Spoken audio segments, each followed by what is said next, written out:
Turning to another clear signal that there will be no significant shift in the international community's North Korea policy going forward. Diplomats from across the world have gathered in Vancouver for security talks, insisting Pyongyang should abandon its nuclear weapons program and stressing that sanctions will remain in place until the North changes its ways. Kwon Jang-ho reports.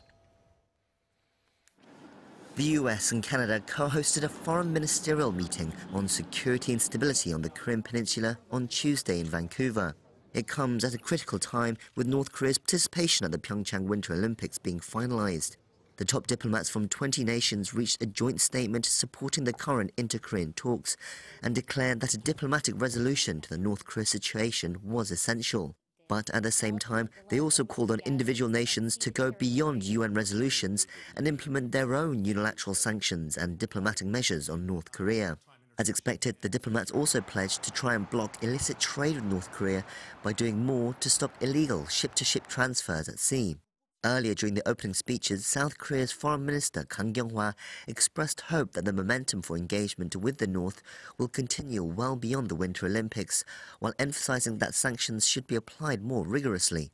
She said that using tough sanctions on one hand and the offer of a brighter future on the other is the way to go with Pyongyang. US Secretary of State Rex Tillerson pushed the Trump administration's maximum pressure policy and warned against complacency as the two Koreas continued to engage in talks. All nations here today are united on that goal. Let me be clear, we will not allow North Korea to drive a wedge through our resolve or our solidarity. The pressure campaign will continue until North Korea takes decisive steps to denuclearize. Japan's top diplomat Taro Kono warned against being misled by North Korea's intentions in engaging with talks with South Korea, saying Pyongyang's key goal is to achieve sanctions relief. What we should have in mind is that North Korea continues to advance its nuclear and missile programs, even as we speak. In short, it is not the time to ease pressure or to reward North Korea. With the turnaround in inter-Korean ties in the run-up to the 2018 PyeongChang Winter Olympics, those in Vancouver banded together to express hope that diplomatic efforts can help achieve a peaceful denuclearization of the Korean Peninsula.